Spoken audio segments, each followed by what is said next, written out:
Good day everyone. आज हम पढ़ेंगे nucleus. By the way, I am Kash, your virtual teacher, and welcome to my channel learn with ease. हम concept discuss करने के साथ साथ बुक से रीडिंग भी करते हैं। लर्नर्स, आपने पेंसिल और हाइलाइटर अपने पास रखना है ताकि हम शॉर्ट क्वेश्चंस को लिख सकें और इम्पोर्टेंट टेक्स्ट को हाईलाइट कर सकें। Are you ready? So let's get started. Learners, ये जो न्यूक्लियस का टॉपिक है ना, ये long question point of view से बहुत ही इम्पोर्टेंट है और एग्जामिनर्स का फेवरेट लॉन्ग क्वेश्चन है। आप इसके ऊपर लिख लें long question. All eukaryotic cells have a prominent nucleus. Learners, eukaryotic cell में एक प्रोमिनेंट न्यूक्लियस मौजूद होता है। In animal cells it is present in the centre. Animal cells में लर्नर्स ये सेल के बिल्कुल बीच में मौजूद होता है। In mature plant cells it is pushed to side due to a large central vacuole. Learners, plant cell में जो न्यूक्लियस होता है वो साइड पर धकेल दिया जाता है क्योंकि जो एक मैच्योर प्लांट सेल होता है इसमें वैक्यूल का साइज बहुत बड़ा होने की वजह से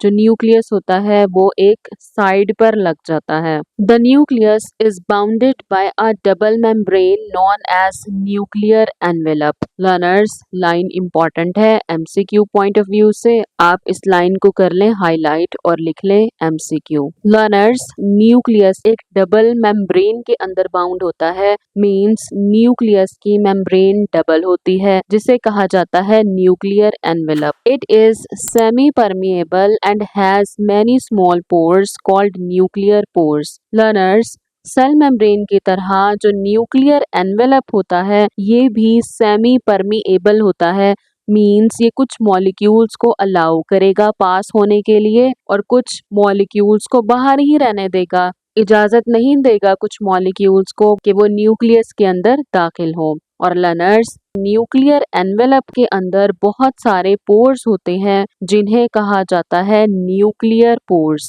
ये जितने भी आपको स्पोर्ट्स दिखाई दे रहे हैं ये सब के सब न्यूक्लियर पोर्स हैं। लर्नर्स, आज के टॉपिक से रिलेटेड एमसीक्यूज आप अपनी स्क्रीन पर देख रहे हैं। लर्नर्स, इस एमसीक्यू फाइल का लिंक आपको डिस्क्रिप्शन में मिलेगा। आप लिंक को क्लिक करें और एमसीक्यू पेज पर लैंड करें। The inner jelly-like material of nucleus is called nucleoplasm. Learners, इस मेम्ब्रेन के अंदर एक जेली-like सब्सटेंस होता है जिसे कहा जाता है न्यूक्लियोप्लाज्म।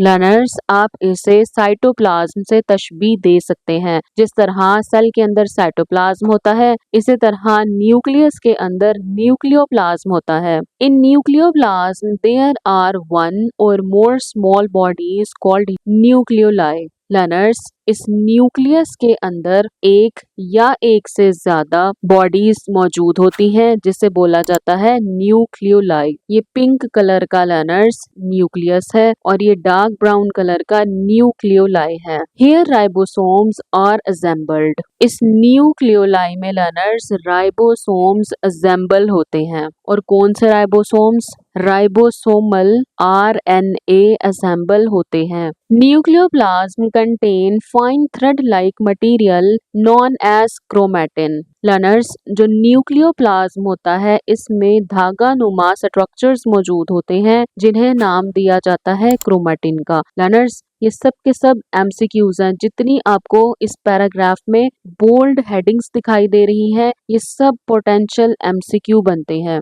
तो लर्नर्स, आप इसे कर लें हाईलाइट। क्रोमैटिन आपसे पूछा जा सकता है व्हाट इज क्रोमैटिन। आपसे पूछा जा सकता है क्रोमैटिन कहाँ पाए जाते हैं। आपसे पूछा जा सकता है क्रोमैटिन कैसे होते हैं। तो ये थ्रेड लाइक होते हैं। It is composed of deoxyribonucleic acid and proteins. अब ये क्रोमैटिन की बात हो रही है लर्नर्स। क्रोमैटिन जो होता है वो डीऑक्सीराइबोन्यूक्लिक एसिड यानी के डीएनए और प्रोटीन से मिलकर बना होता है। लर्नर्स, ये आपकी बुक की ही डायग्राम है। आप क्रोमैटिन के आगे डीएनए प्लस प्रोटीन लिख लें।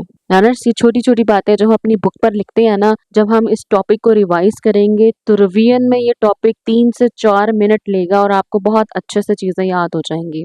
When a cell starts dividing, its chromatin condenses and and takes the shape of thick chromosomes. Learners, जब हम सेल साइकिल का चैप्टर पढ़ेंगे ना, फिर हम ये बातें बहुत डिटेल में समझेंगे कि क्रोमोसोम्स कैसे बनते हैं। बस अभी के लिए आपने इतनी बात याद रखनी है, जब एक सेल डिवाइड होता है तो ये जो क्रोमैटिन होता है, धागेनुमा स्ट्रक्चर, सेल डिवाइड होने के दौरान ये क्रोमैटिन क्रोमोसोम्स में कन्वर्ट हो जाते हैं। और लर्नर्स, जो क्रोमोसोम्स होते हैं ये क्रोमैटिन की कंडेंस फॉर्म होती है। DNA contains genes which control all the activities of the cell. Learners, DNA के पास जीन्स होती हैं और जीन्स एक सेल की तमाम एक्टिविटीज को कंट्रोल करता है।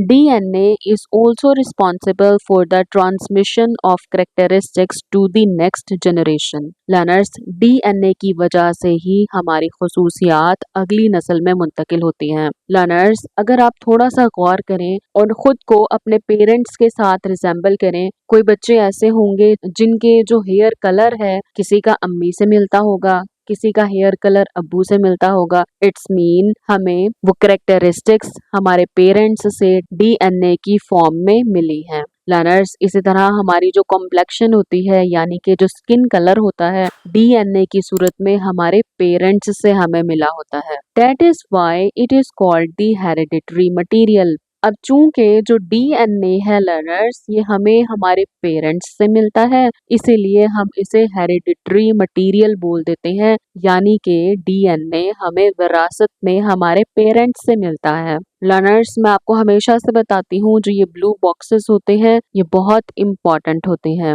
The nucleus serves as the cell's control centre. जो न्यूक्लियस होता है लर्नर्स, ये किसी भी सेल का कंट्रोल सेंटर होता है। It overseas cellular activities bye directing the production of proteins. Learners, जो न्यूक्लियस से सेल को पैगाम आता है उसके नतीजे में एक प्रोटीन बनती है। वो प्रोटीन अपने टारगेट एरिया पर जाकर फंक्शन परफॉर्म करेगी। The prokaryotic cells do not contain a prominent nucleus. There chromosomes is made of DNA only and floats in the cytoplasm. Learners, जो प्रोकैरियोटिक सेल होता है, जैसे कि हम बात करेंगे बैक्टीरिया के सेल की, तो लर्नर्स, जो प्रोकैरियोटिक सेल होता है इसमें कोई न्यूक्लियस नहीं होता, बल्कि जो डीएनए होता है वो इस तरह से साइटोप्लाज्म में फ्लोट कर रहा होता है। लर्नर्स, ये था छोटा सा टॉपिक न्यूक्लियस का।